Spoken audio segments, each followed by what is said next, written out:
The very first thing that I did in the financial services industry was go to a big national broker-dealer convention.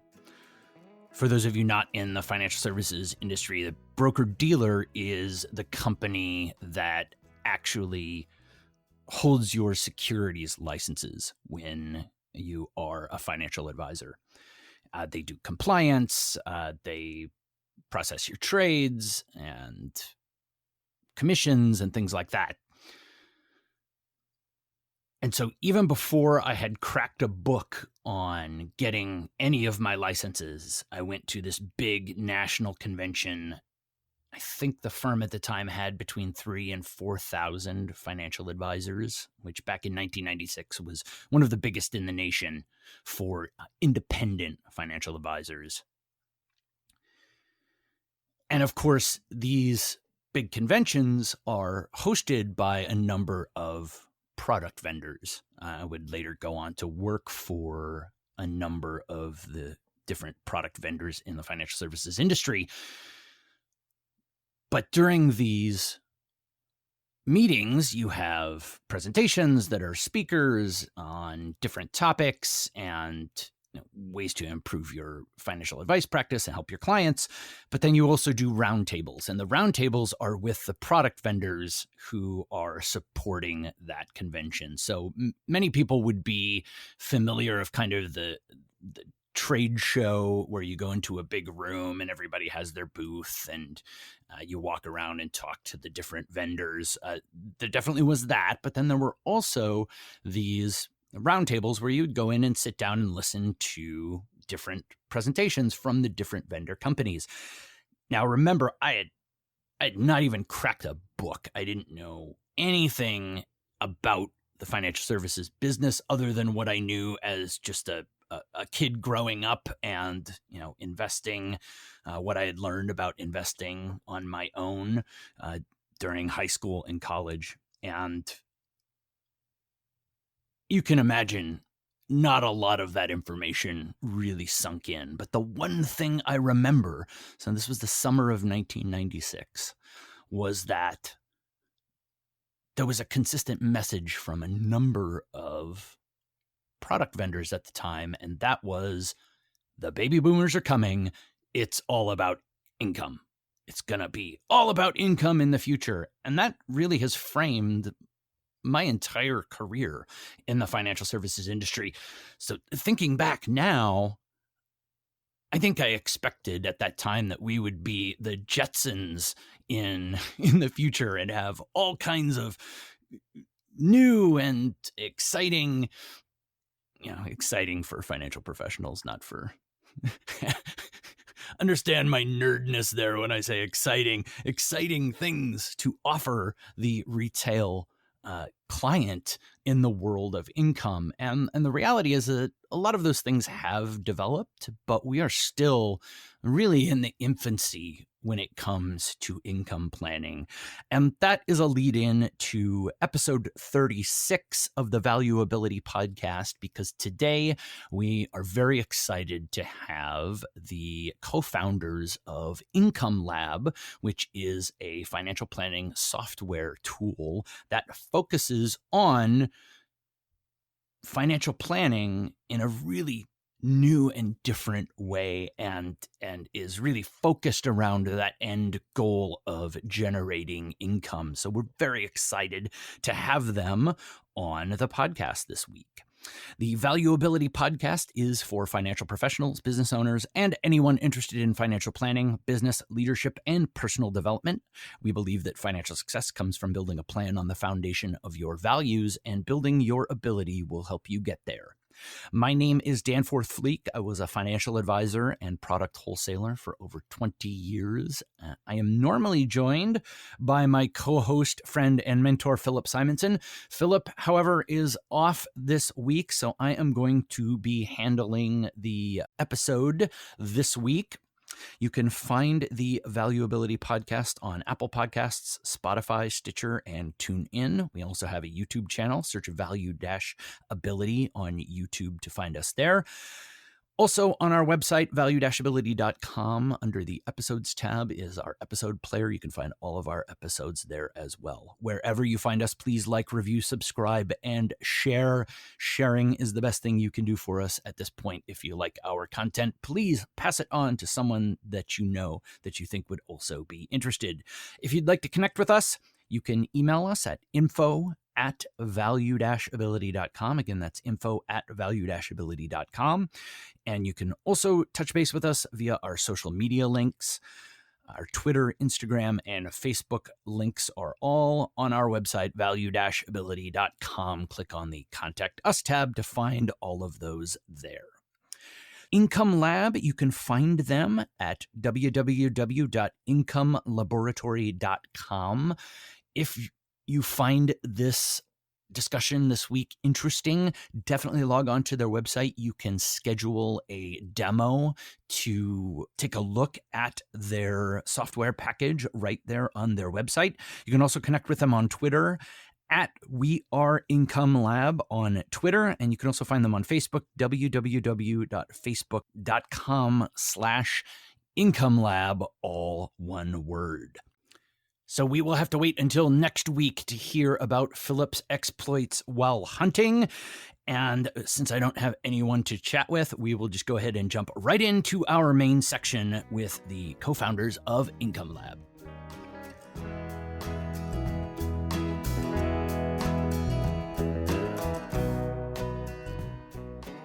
And now I'm very excited to be joined by the co-founders of Income Lab, Justin Fitzpatrick and Johnny Poulsen. Justin is the Chief Innovation Officer and holds the CFA and CFP designations. And Johnny is the Chief Executive Officer and holds the CFP designation. So first of all, gentlemen, I want to thank you for sticking with me. I know we scheduled this a number of times, and both on our side and your side, it didn't work out. So first of all, thanks so much for sticking with me. Tell me a little bit about your backgrounds, first of all, and then how you got together to start Income Lab. Sure. Thank you, Dan. And again, thank you for being flexible and rescheduling these events. My name is Johnny Poulsen. I grew up in Denmark, so that's where the accent is from. I've been here for 22 years and spent the entire time in the financial services industry and left Jackson after spending almost 18 years there in 2018 to found Income Lab with Justin Fitzpatrick. And I'm Justin Fitzpatrick. I'm an academic by training, so did a PhD at MIT, spent a few years as a professor, so very comfortable in the research and teaching world, but shifted to financial services in 2008 and had a variety of roles there, but that's the industry where I met Johnny. Met him at Jackson National, which is a very large annuity company, also has a bunch of other businesses as well. And it was, well, I was leading a group of kind of CFPs and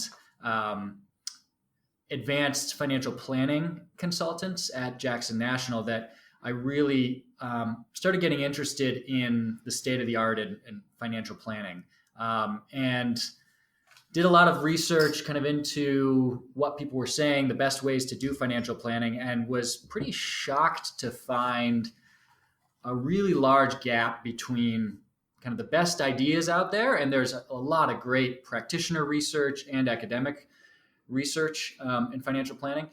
So a large gap between that and what an actual financial professional, financial advisor could do and scale in their business and deliver to clients. And that's kind of dismaying whenever you see really good research not actually having an effect on the world. So in a way, Income Lab was our reaction to that, trying to bridge that gap. Sure. So at Jackson, obviously focused on, generating income. I came from that world as well, worked for a number of annuity companies and saw exactly what you're talking about, this kind of gulf between the research, the kind of forward-thinking ideas about income.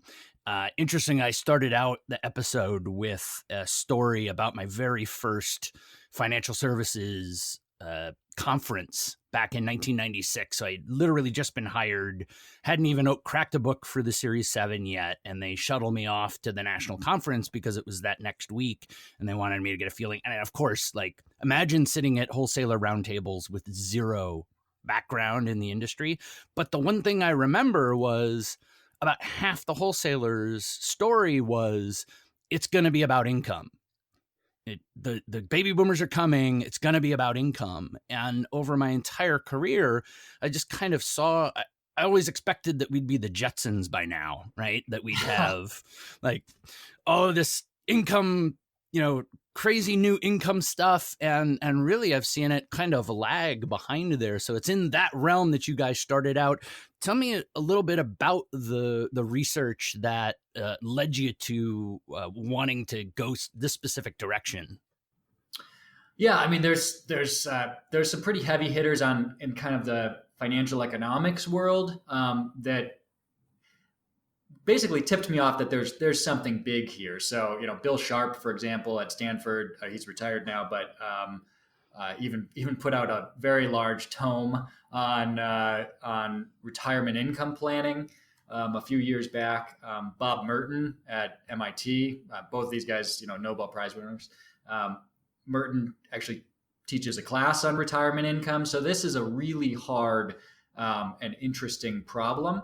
But actually, the practitioner research is almost more impressive. I mean, the amount of time people have been thinking about how to do kind of decumulation planning.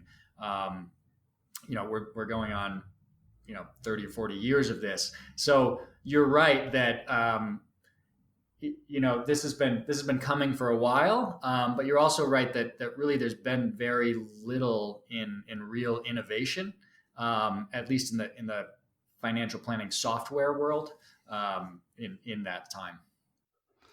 So that leads me to the question, specifically Income Lab is a software platform, correct? A planning platform? That's right. Yep. So what are the one or two things, most important things financial professionals should know about Income Lab as they're taking a look at trying to select something for this income phase of their business? I would say the major difference between Income Lab and the rest of the platforms available in the marketplace today is that Income Lab provides truly dynamic financial planning. Now, if you were to ask my counterparts at any of the other major firms out there, I'm sure they would say, no, we are absolutely dynamic. And to some extent, they're right. And what they mean is they have the ability to pull in information and update their accounts, which is important.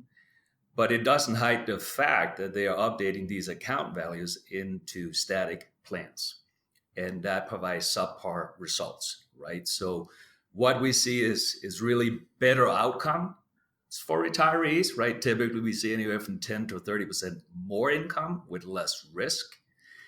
But probably as importantly, we see better retirement experiences or retiree experiences, right? We don't operate in a world of probability of success because the reality is retirement is not a black and white world where people either succeed or fail. And so we completely reject the conversation around probability of success and talk more in terms of dynamic planning and probability of adjustments. Yeah, that's a really key difference. So a plan that you build on Income Lab is itself dynamic, meaning it knows that things will change and it is a plan for change, for how you will adapt as time goes on, right? If things turn out better than expected, you'll probably increase your standard of living. If worse than expected, you might have some belt tightening, but it helps you plan for those changes and then also visualize what those changes could look like and talk about them with clients. And because advisors are able to just completely reject this concept of probability of failure, which is a very scary concept to clients, as Johnny said, they just have much better experiences because you can avoid kind of this the fear that comes with seeing lines on a graph go to zero. and thinking, oh, this is total financial ruin. I'm on the street. And that's, the message that advisors are, sending, subliminally by dealing with, probability of success and failure is that, failure is a possibility, right? That financial ruin is a possibility. And they may be sending that message without wanting to, right? But that you sort of can't help it with the platforms that are available. Well, and you guys know it probably didn't help that their annuity wholesalers are out there telling them that all of their clients are going to run out of money too, right? That's right. I go back and think about that now as I've started to learn more about income planning and think of the kind of Chicken Little stories that I told early on in 2007, 2008 as that side of the industry was just getting started. It very, very interesting because yes, even with those risk-based approaches, the human mind, it's one of the things I've been reading a lot about lately. It just has a terrible time at understanding percentages of risk anyway. Like the current pandemic is a great example. Like just being able to figure out what does a 1% chance of death mean? Like if you're getting on a plane and you're told that 1 out of 100 planes is going to crash, the human mind just has a really hard time grasping what does a 20% chance of failure mean or a 30% chance of failure mean. And one of the big criticisms I always had of the old school of financial planning was that it seemed to me always that most advisors would sit down with their clients annually and say, I think the market's going to do 7% next year, so you can spend X. And my reaction to that was always, well, businesses kind of run that way, but they mostly look at it from a standpoint of saying, well, we did this last year, and so this is what we can do with our current projections. And so I always focused on, well, what did you do last year? And let's focus your plan on how you did last year. Income Lab is really looking at everything, correct? Yeah, that's crucial. So, we were talking about the research side of things, and there is a lot of research on dynamic income planning. But what I think was missing there was kind of the holistic view of dynamic planning. And so just imagine Income Lab as helping you both plan for and actually deliver ongoing planning, management, and monitoring to help clients both plan for retirement. So Income Lab is usable long before retirement, but also at and in retirement. And so basically every month, Income Lab reruns everything, looks at your entire picture and says, have things changed enough that your plan would say you can now increase your standard of living by having more, spending money? Or has it, has the situation worsened enough that it's actually time to kind of tighten your belt? Maybe just for a little while. But at every month we're doing that. Now, most months there's no change needed whatsoever, right? But it allows advisors to do that, to basically automate the ongoing oversight and management, and then they get tapped on the shoulder anytime something is, actually needs to be done. Yeah, I think that is a major difference, right? As I see most of the other platforms, they are built for planning and to provide a deliverable, similar to when you go to your CPA and you get your taxes done. But the reality is most businesses are set up for ongoing monitoring and management. And that is exactly what Income Lab facilitates. Yeah, that's kind of my co-host Philip always refers to back the old IDS days as financial planning by the pound, right? The 500-page swamp, and then it just sits on your shelf gathering dust for 5 years, and then you come back and say, oh. So a couple of questions on that. First is, so the advisor then doesn't go in on a monthly basis and have to run things. Income Lab is actually there automatically checking things on a monthly basis. Is there the ability to kind of adjust like sensitivity of that, or ways to kind of set up that monitoring? So if you want more frequent reminders of things, that you can have that versus that kind of thing. Yeah, I mean it's a good question. What the proper cadence of update is, and it's really interesting. Kind of thinking about retirement risk. Um, the wonderful thing about retirement for financial planners is that it's a series of small liabilities that play out over a long period of time, right? So it's risk management in retirement is so different than, say, running a highly leveraged hedge fund, right? Where some concept of risk management, like, I don't know, VAR, value at risk, or something like that, is a a useful thing to look at. In retirement, that's just not how it works. You have such a long period to make adjustments, and so your question about cadence is a really good one, and we actually have done a little bit of research on it, and we think that doing more frequent updates would potentially harm clients by sort of whipsawing your advice too much. Yeah, that's really interesting. I've looked at different. This was probably 20 or 25 years ago, about automatic rebalancing is kind of the same thing, right? You can rebalance too often and you don't let your winners run, and you start to totally undermine the portfolio. And yeah, so very similar on that front. And I love your point about how the risk is different. That's one of the things that I constantly stressed when I was talking to financial advisors, is that you spend I would always tell clients, look, there's no reason you should know any of this. There's no reason you should understand inflation. You've been protected against it for 45 years by having a job. There's no reason that you should understand that volatility is now your enemy and not your friend the way it was before. But that the beginning of that process is totally different. And it's also that drip, drip, drip, drip, drip of monthly withdrawals out. So very interesting on that front. The second question that triggered from a while back is, this goes a long way. We just did, I think it was 2 episodes ago, we did a very, very exciting episode on Reg BI. And this goes a long way to helping advisors with that care portion of that, in terms of what are you doing for your clients on an annual basis? Well, I do their portfolio and blah, blah, blah, blah, blah. But also, I've got this system that is automatically tracking their income and helping me with that on a monthly basis.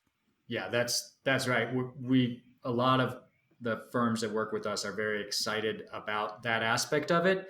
The automated nature of the updates and oversight. We're basically letting computers do what they do best and letting advisors do what they do best. So, as an example, any financial plan worth its salt is planning in purchasing power terms, right? So adjusted for inflation. And yet I know of no other platform that actually tracks inflation for you and tells you when a household needs a raise to make up for inflation. Now that would be something that no human should be doing, right?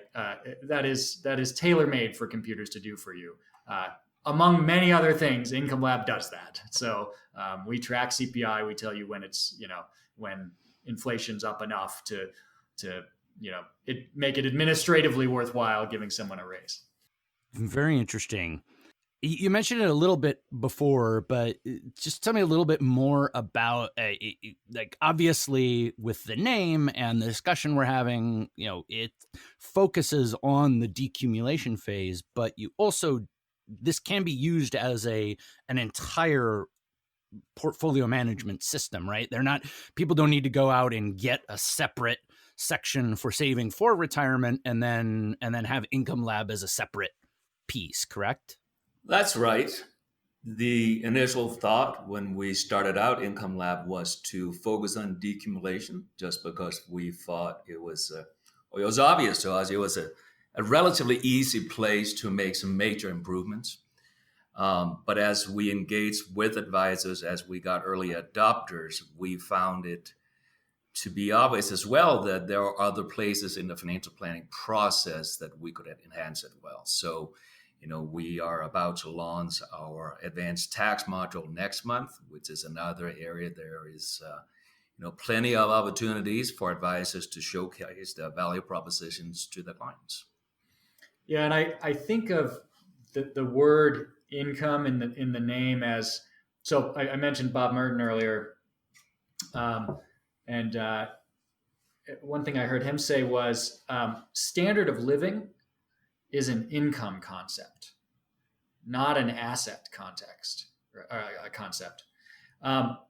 And really, if you're doing financial planning at any point in someone's life, one of perhaps 80-90% of your goals could be characterized as sort of standard of living type goals, whether that's retirement income, how much you should be spending in your working lives, even saving for college or something is kind of a standard of living type thing. Well, I want my kids to be able to go to college. And so there is this kind of mental shift in thinking about goals in terms of standard of living, and income's a decent term for that, that we're trying to apply throughout planning, instead of making goals sound like they are all asset goals, right? Well, I want to get X amount, because the fact is, at different times, different levels of assets will support different levels of income. It's not like one asset level always supports a given income level. And really, the way that we're used to thinking of our life is in terms of income, or the amount I can spend, or budgeting, and a little less in terms of assets. Most people really can't look at an account statement and understand what that means for their standard of living. So we're really trying to help advisors really speak the language that clients already understand and speak, which is the language of income and standard of living. A really good example of how we occasionally make this mistake is we talk to a lot of clients in designing this software, and often one question an advisor might ask would be, well, how much do you need in retirement? And we got a lot of clients who would say, well, how much can I have? Right.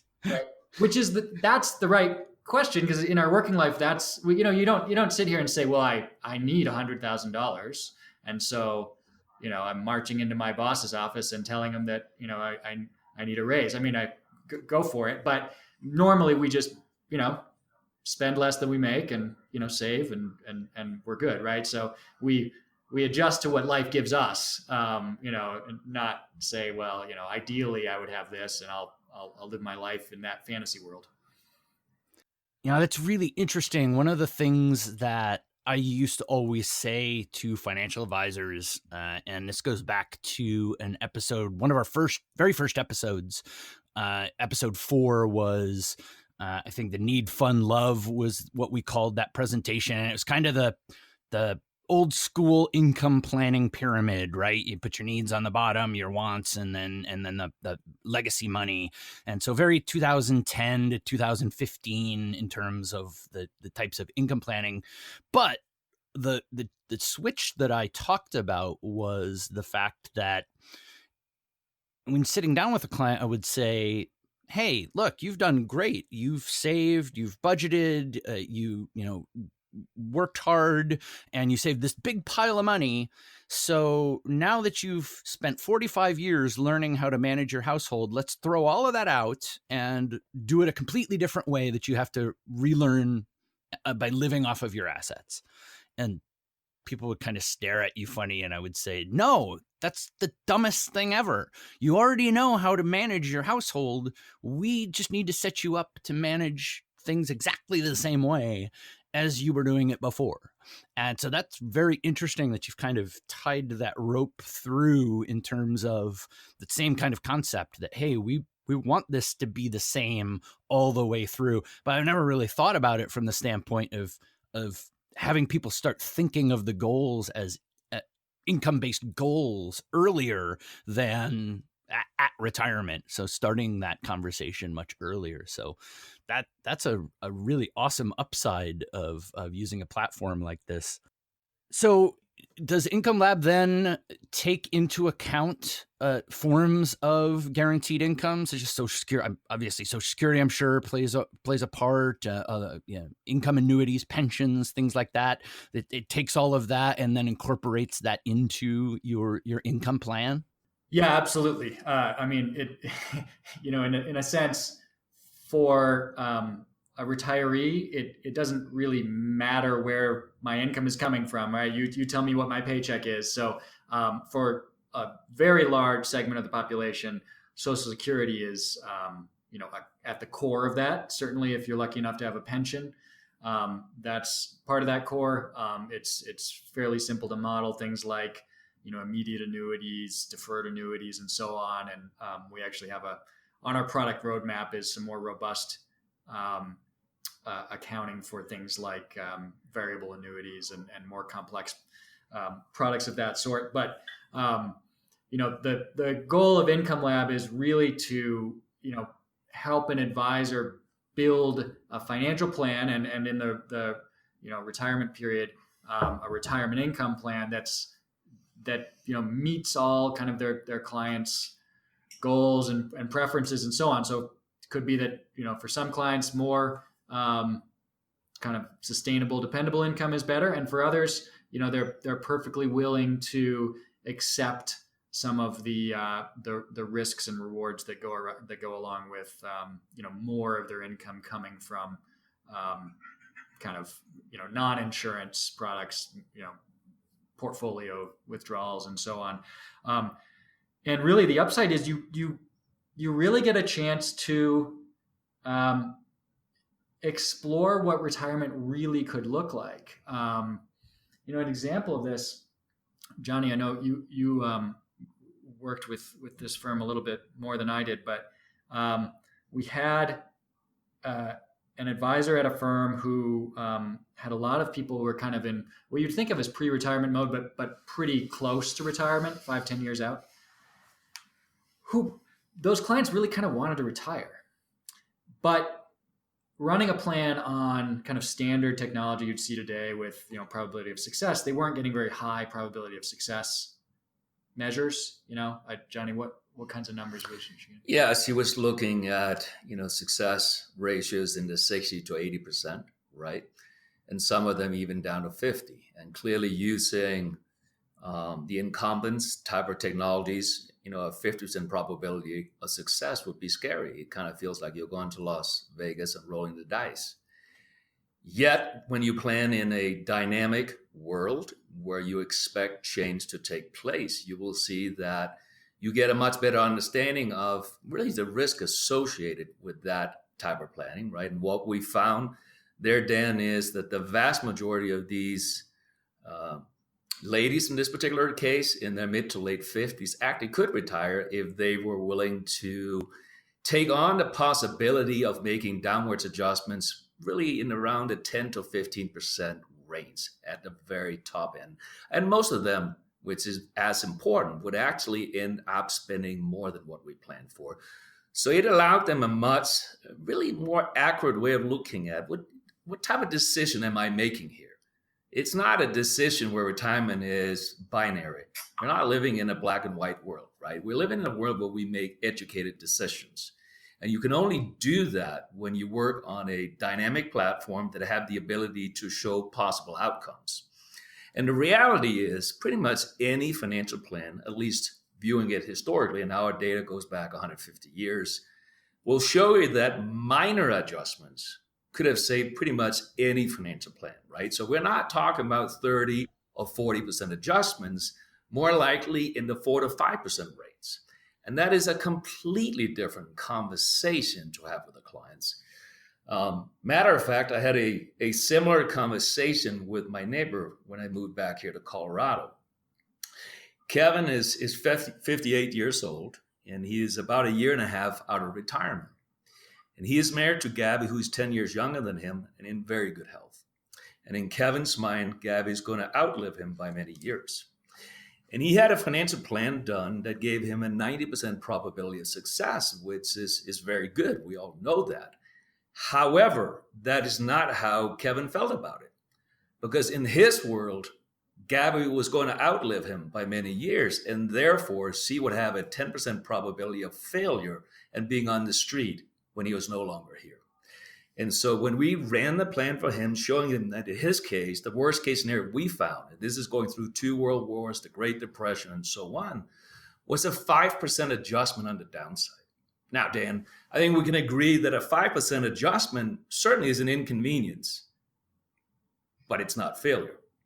And oh, by the way, 95% of the cases, he would have ended up spending more than what we planned for, which is something that is not accounted for on any of the other platforms out there. The reality is retirement plans are and should be conservative in nature, which means the vast majority of retirees are going to have a better experience than what we planned for. And there's no way to showcase that today, right? So you get a much better understanding of what risk actually looks like in retirement. And again, going back to my neighbor, it was really a great moment in kind of the evolution of Income Lab, just to see how that changed his attitude, right? 5% in terms of a downside would not put Gabby on the street. Yeah, she may have to go out one time less for lunch a week, but it's not failure. And so it is important, if you look at the evolution of financial planning software, we started out, it is a relatively young discipline, really. And really in, the late 90s, you had platforms that would do straight line appreciation and couldn't really take any market risk into consideration, right? So it was a major upgrade when Monte Carlo was introduced in the early 2000s. The problem is not so much Monte Carlo in itself, it is the way it's used, right? Because probability of success is just a misleading piece of data. And in my view, it should never have been introduced into financial planning, right? Because the data is crystal clear here, right? Retirees are actually the segment of the population that is least likely to file for bankruptcy. And if they do so, it tends to be early on in retirement and has nothing to do with their financial plan. So talking in terms of probability of success it's a term that I wish we could move on from. Yeah, that's really interesting because on the investment side, we say the same thing, right? Like if you start investing at 22 and the market goes down, if you make a change right away, then that impact isn't that big. It's if you wait, 40 years before making a change, and common sense says that it's exactly the same thing on the income side, right? That if you start making adjustments right away, you can manage to the ups and downs that retirees see in their income over time. And other thing that struck me was that this concept of the Monte Carlo success and failure is very similar to the way everybody sees Social Security trust fund running out, right? People hear Social Security trust fund's going to run out. The Social Security trust fund's going to run out. And in their minds, that means my check goes to zero. And I always did a little bit at the end of my Social Security seminars saying, no, it just means it would drop to 75% roughly. Now, again, that's not great. It may not even be acceptable, but it's not zero. And so it's a similar thought process.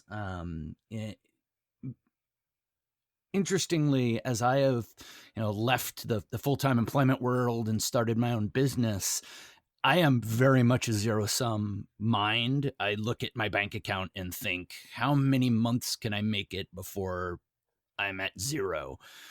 And if there's one thing the pandemic has done from an upside, it's made me think more along those lines of, well, my spending obviously has been reduced just because I'm not going anywhere. But all of a sudden, I've seen an extension then of, oh, wow, if I'm only spending, 15% less, that makes that that number go a heck of a lot longer than if I'm just kind of blasting away, eating out 3 times a week like I was before.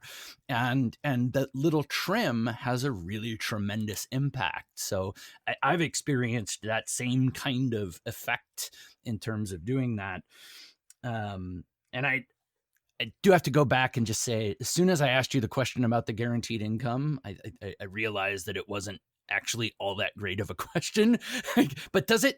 So it shouldn't. As I'm now second guessing that question, it shouldn't have any impact at all whether the sources are guaranteed or not. Correct? Other than it would cause cost drag, so it might actually make it more difficult to use guaranteed income products. It really depends on the product. So Social Security is an amazing guaranteed income source because, well, there's a lot of reasons, but one big reason is it's inflation adjusted. Right. And inflation adjusted guaranteed income sources are amazing when it comes to retirement planning for a lot of reasons we can get into. But in terms of other products, there's a lot of the researchers have been really interested in basically pooled risk, right? Things like immediate annuities and deferred income annuities. Those are really easy to work with from an academic standpoint. And there does seem to be value there. Certainly it matters, whether they're, actuarially fair and what the cost drags are and so on. And obviously the lower the drag, the more value you find. But no, I'd say guaranteed income sources definitely, can have a place in an income plan. And it's interesting what we have found there. Again, Income Lab is about what we call reality-based planning, which is trying to do what retirees actually do during retirement, right? So one of the areas that there's been a lot of research done over a long period of time is on how retirees actually spend their money. And it's one of the areas, academics tend to disagree on a lot of stuff, but it's one of the areas where I have not seen an academic or a practitioner, for that matter, say really disagree on the fact that retirees do not spend the same every single year for the rest of their lives, right? There's a lot of research, as I said, such as The Retirement Smile by David Blanchett over at Morningstar, that shows that oftentimes retiree actually spends a little more going into retirement, but slowly as they age and they slow down, they spend less. And at the very end, due to increase in healthcare costs, spending goes up, again, known as the retirement smile. And factoring that in has a major impact on the amount of money people can spend when they need it the most. And so it was very interesting to us because it's actually one of the least, from an analytics perspective, sophisticated pieces of our platform. It was relatively easy for us to code it.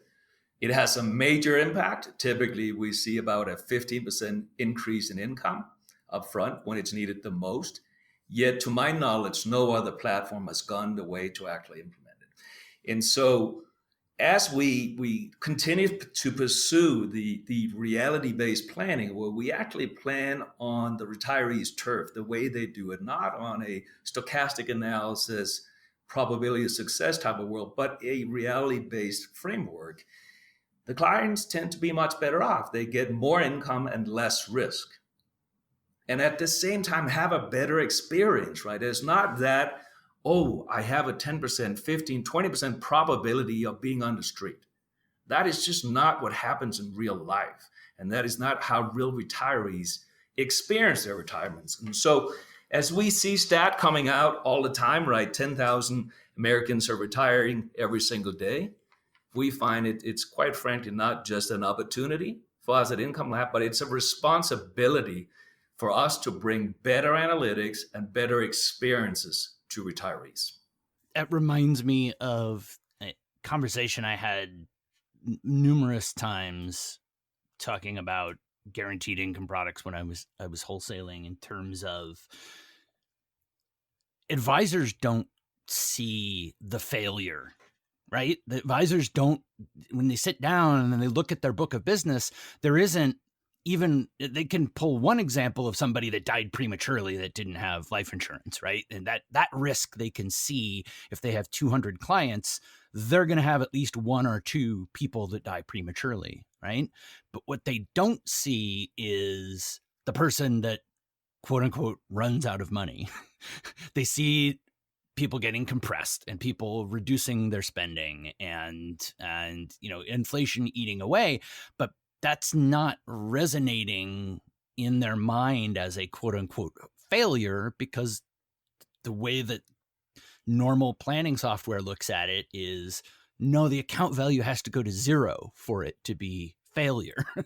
Whereas here you're saying, no, like we want to keep it even away from that and adjust to the income over time, so that you create really what we say in the industry we're trying to build for everyone, which is a stable income over time.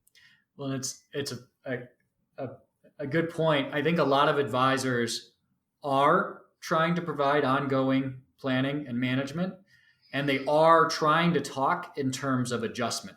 I've certainly talked with advisors who say, look, I use this platform that talks about probability of success and failure, but I tell my clients what I mean is probability of adjustment. And I applaud the effort, definitely. The problem is you really can't do dynamic planning on those platforms. There's one practical sense in which you can't, which is you can't tell a client, well, no, we're not going to fail, we'll adjust, while simultaneously showing them a picture that has a bunch of lines that go down to zero and it says right below it, failure. Right? No. To pay no attention to the thing I'm showing you, right? And the other thing is you can't give either yourself or your clients a feel for what adjustment will actually look like. Well, are those big adjustments, small adjustments? When do they happen? How long do they last? And so on, right? You're just telling me, well, no, we'll adjust, and leaving it at that. But now you're leaving 90% of the of painting the picture, undone. And so we realized you need a platform that actually is all in on adjustment and gives you the tools to have that conversation, and doesn't hamstring you by waving a shiny object in front of a client saying failure, failure, failure. Yeah, I always used the tool analogy, right? Like I know personally I have taken the back end of a screwdriver and tried to pound a nail in the wall, right? But it's not built for that. Go get the hammer. Use the correct tool for it. Yeah, that idea of being able to show the adjustments, that's a primary part of Income Lab, right? Is the back testing, being able to go back and say, starting this year, how would this person have looked? And being able to show them the actual kinds of adjustments that might have occurred based on different types of economic outcomes, correct? Yeah, that's right. It is interesting, right? Because in the investment world or the accumulation side of the business, you would never launch a quant-based strategy without backtesting, knowing that nobody's ever seen a bad backtest. I know that. I understand that, right? But whenever you launch a new strategy, it makes sense to test it, right? And so what really one of the core things we do at Income Lab is that we can take a particular plan. So it's a plan that is designed specifically for a family. And we essentially clone the client and put them back at every single month in recorded history, which for us goes back to 1871. And we let them live out their retirement based on that particular plan, taking a pay reduction when the plan called for it and a pay increase when they could. And what we see is that risk is typically very different than what you see on a typical probability of success type of analysis, right? If we run a plan at an 80% probability of success, or the risk levels that would equate to that, we typically see that the first piece of data is around 90% of those families actually ended up spending more than what they planned for, which is something none of the other platforms really talk about. But probably more importantly, the 10% of the families that ended up spending less, only had minor adjustments, typically on On a plan like that, we see about the average adjustment on the downside over their lifetime is about 5 to 6%. Maybe the worst case scenario was in the 10 to 15% range, right? And so that is really looking out in the tails too, right? Again, we're looking at a large piece of data with two world wars, the Spanish flu, the Great Depression, and so on, included there. So it really paints a very, very different picture, both for the advisor as well as the client. And we found that historical context, although, on Income Lab, you can choose your analysis type. You can use, historical returns. You can use, kind of a traditional Monte Carlo or a regime-based Monte Carlo that allows you to have different capital market assumptions for near term versus long term. But that historical context, no matter what your analysis method, are the advisors who use Income Lab really find valuable, because unlike something like probability of success, which is so abstract and misleading, looking at what happened historically, if a family just like yours had found themselves in exactly the same point in their life, but they were in 1960 instead of 2020, or, anything back to the 1800s, right? That's something that people can wrap their heads around. They can say, okay, I see that there's a broad range of outcomes. At some points in time, I could have supported very high income, at some points very low income. They can see, how does the income that I'm, providing myself compare to those? Were there any times in history where a family wouldn't have been able to achieve this income level? Not that provides a guarantee, right? I mean, we know that, things could be worse in the future than in the past. But it's sort of the only context that actually makes sense to clients. Is kind of seeing, okay, if never in 150 years, or if only 5% of the time in 150 years would a family like mine have found themselves in trouble, then that's a piece of data that's valuable to me, and it makes them feel a lot better.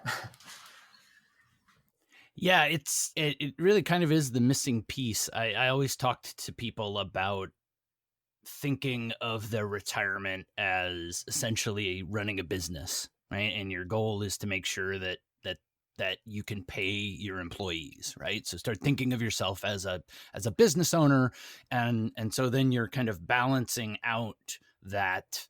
I always talked about putting on your CEO hat, the wants versus needs, right? And I would talk about the first time I ever got a job, and they offered me X and I asked for Y, and we met in the middle, and I talked about having that, but this really replaces that with that in the end is still just a guess based on a human thought process that's really no more academic or correct than any other guess, whereas this is actually taking the economic status of the world around the plan and trying to make those same. And it's essentially like having an automated CFO. That's right. Yeah, that's interesting. You mentioned economic context. The context you find yourselves in, not just in terms of your family finances, but in the outer world, right? Inflation rates, interest rates, stock valuations, and so on. That actually really matters when you're making, in particular, retirement decisions. And that's another gap we found in the existing software. So most advisors, understand that and believe that. But if you're running kind of your analysis in just this, fantasy world of purely random returns, you really can't take that into account. And so now taking economic context into account doesn't tend to, double your income or cut it in half or anything. But what we see is that advisors are able to kind of tilt their advice up or down. If risk seems to be particularly high for a family like yours right now, maybe the income is 5 or 10% lower than it would be otherwise. Or if risk seems to be particularly low, it might be in the other direction. But let's face it, those things matter quite a bit.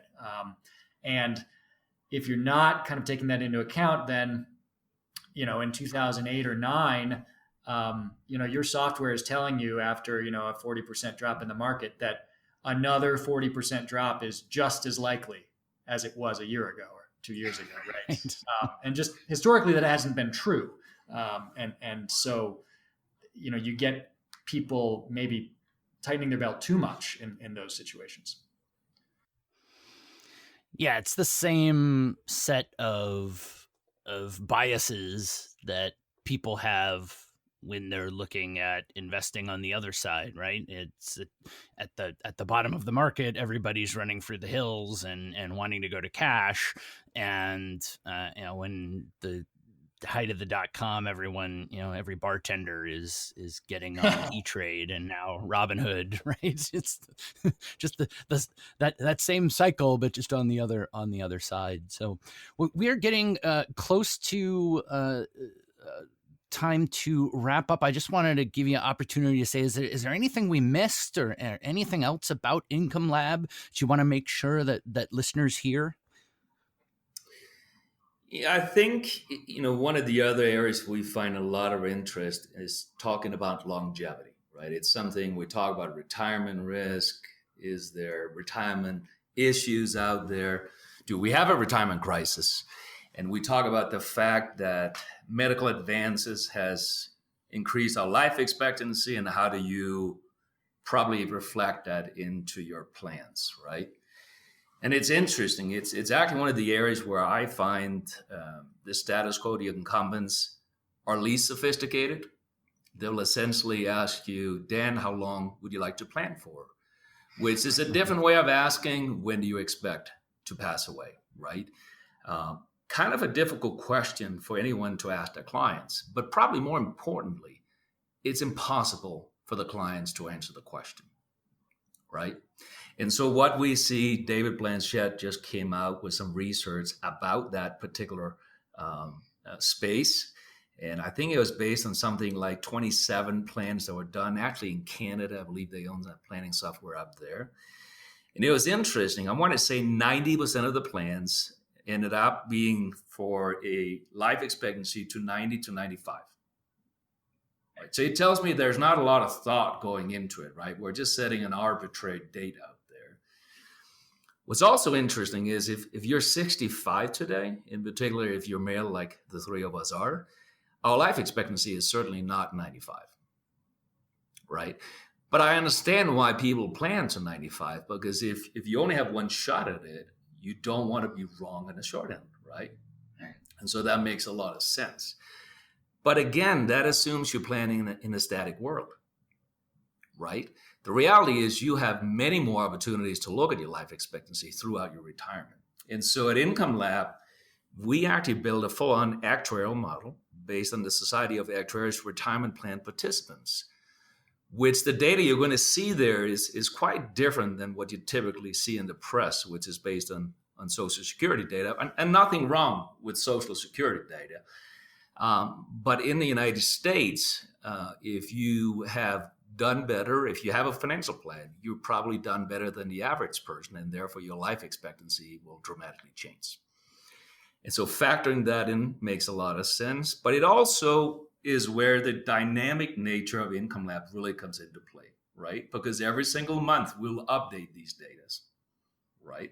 And so, we have on our advisory board, Derek Tharp, who is an associate professor in financial planning, the lead researcher over at KITS.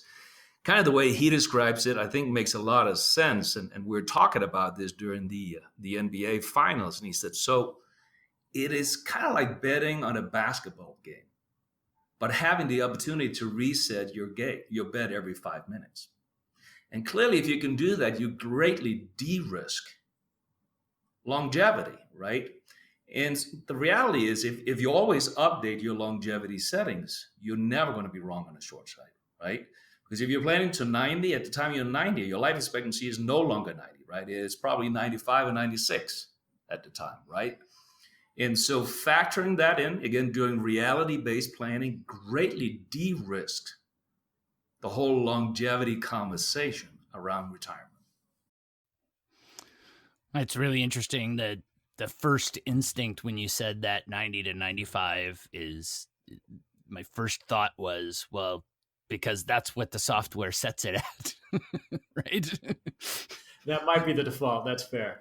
Yeah. Yeah. I mean, I really think this kind of comes back to where we started, which is dynamic planning is so much more powerful than static planning. And it's the thing that we are allowed to do anyway. It's what most advisors are wanting to do is, follow you through life, helping you make the changes. So if your plan acts like, I know your car doesn't have a steering wheel or something. And so the direction we point this thing in when we start our trip is going to matter. Then, yeah, it's going to be an extremely conservative plan, one that sometimes, the car runs into a brick wall and so on. But that's just not the world we live in. We live in a world with brakes and steering wheels. And as an advisor, you're there to help, detours and dealing with traffic jams and so on. So we just need planning software that supports all of those capabilities and really gives advisors so much more power to provide so much more value to somebody in retirement. And the end result is, folks like my parents who are retired, can just stop worrying and live a better life, have a higher standard of living, and just, get on with it instead of worrying about things like failure. Awesome. If people are interested in finding out more, best place is to go to the website, correct? Yep, incomelaboratory.com. Follow us on social media, sign up for our newsletter. We have a lot of kind of thought leadership there. You'll see blog posts, white papers, things like that come out just kind of periodically. So it won't just be, a marketing feed. There's interesting data and concepts and primary research that we're doing that comes out through those media. Yeah, I would second that and say I follow you on Twitter. That's actually how we got in connection, was I found you guys on Twitter. They're at We Are Income Lab on Twitter.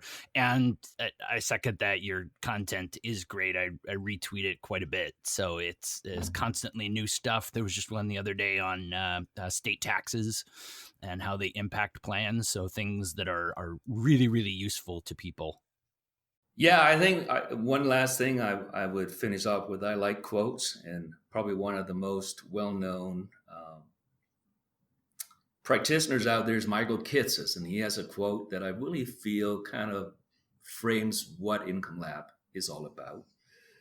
And it goes like this: if financial planning is to be a recognized profession, we need to expose the art of financial planning to academic rigor. And that is exactly who we are at Income Lab. Our focus is on excellence and continuing to do research and make sure that retirees will benefit from it. Excellent. We always wrap up with asking our guests questions also along the thoughts of quotes. We're also big quote fans, and we did our presidential quotes edition last week. But what one pearl of wisdom, whether it's from a parent or a grandparent or just a mentor, what kind of special quote or pearl of wisdom do you have that is significant and has had a really significant impact on you as an individual? Yeah, I was thinking about this, and something that my mother says, that you could view this as, really simple or trite or something, but I don't think it is. She likes to say that the little things are the big things. And, as a parent, as I think as all of us go through a pretty, tough year with the pandemic and so on, it's a good thing to kind of remind myself of in my life. I wouldn't say I'm always seeing things in that kind of perspective, but, whether it's a trip to the park with your kids or just paying attention to, little experiences with your loved ones, I think she's absolutely right. I agree. It always on both sides, right? The things that are big sometimes seem bigger, and the things that are little are more important. So I love that. Johnny? I think I'm actually going to pass on that one, just given that Yeah. mine would be in Danish, and I'm not sure the audience would be very well served with that. So, Actually, I love. Excellent. There's one I love in Danish. I don't know it in Danish, but I'll. Do you know which one I'm talking about? yeah, I do have a saying that is somewhat directly translated, which, and I think it makes sense to probably consider that, particular in the times we're living through today with COVID and social distancing and so on. Which we in Denmark have a saying: "There's very few things in life that is so bad it's not good for something." And you see that. We saw that with COVID. I remember seeing the canals down in Venice, Italy, one of a certain, were crystal clear and so on. So I kind of like to view the world that way. Try to find the best situation in any situation, really. No, I love that one. That's awesome. My major was actually in German, and as we shared before when we talked, my best friend lives in Denmark, and it's super frustrating because it sounds like something I should understand, and I just have absolutely no chance. Well, like there are bits where I'm like, maybe I'm getting it, but no. yeah, well, when you live in different countries like I have, you end up kind of in limbo, right? Because you have an accent when you're home in America, and I have an accent now when I go back to Denmark. So there you go. Right. Yeah, the Germans all think I'm either Dutch or Swiss because I have a goofy accent. So yeah, same there. Well, gentlemen, excellent. Thank you so much for both for sticking with us and making this happen through all of our scheduling ups and downs. And I want to say thank you so much. It's been one of my most enjoyable discussions so far on the podcast. Obviously, it's a passion of mine on the income side. So everybody check out their website at www.incomelaboratory.com. Again, on Twitter at We Are Income Lab, and you can also find them on Facebook. It's facebook.com/Income Lab. So definitely check them out. They have a demo you can sign up for right on the website. That's actually how I first got in touch with them, was by checking out their demo. So very, very responsive. You just go online and schedule that and take a look at the software. So again, Johnny and Justin, thank you so much for spending the time, and look forward to hopefully chatting with you guys again in the future. It was our pleasure. Thank you very much, Dan. It's been fun.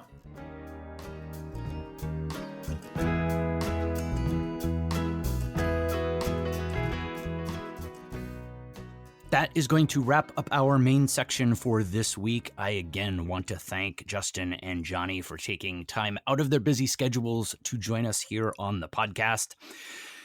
Since Philip is not with me this week, we are not going to have an article review. If you have topics that you would like us to cover in an upcoming episode or questions for us, you can email us at info@value-ability.com. Again, that's info@value-ability.com. Or you can send topics or questions to us via social media. Our Twitter, Instagram, and Facebook links are all on our website, value-ability.com, under the Contact Us tab.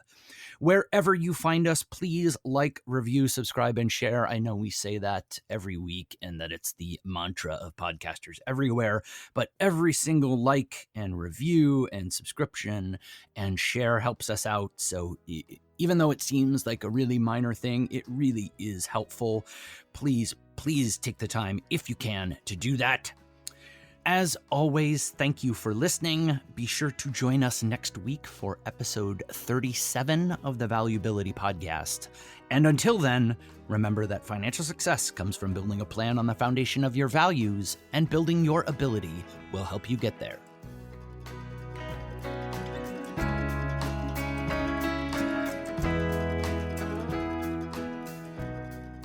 This is a podcast collaboration, not a peer-reviewed journal or a sponsored publication. We make no representations as to accuracy, completeness, correctness, suitability, or validity of any information in this podcast, and will not be liable for any errors, omissions, or delays in this information, or any losses, injuries, or damages arising from its display or use. All information is provided on an as-is basis. It is the listener's responsibility to verify their own facts.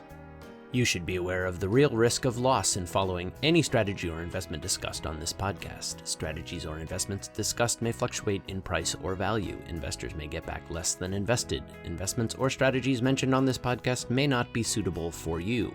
This material does not take into account your particular investment objectives, financial situation, or needs, and is not intended as recommendations appropriate for you. You must make an independent decision regarding investments or strategies mentioned on this podcast. Before acting on information on this podcast, you should consider whether it is suitable for your particular circumstances and strongly consider seeking advice from your own financial or investment advisor. The views and opinions expressed on this podcast are those of the authors and do not necessarily reflect the official policy or position of any other agency, organization, employer, or company. Assumptions are not reflective of the position of any entity other than the authors, and since we are critically thinking human beings, these views are always subject to change, revision, and rethinking at any time. Please do not hold us to them in perpetuity.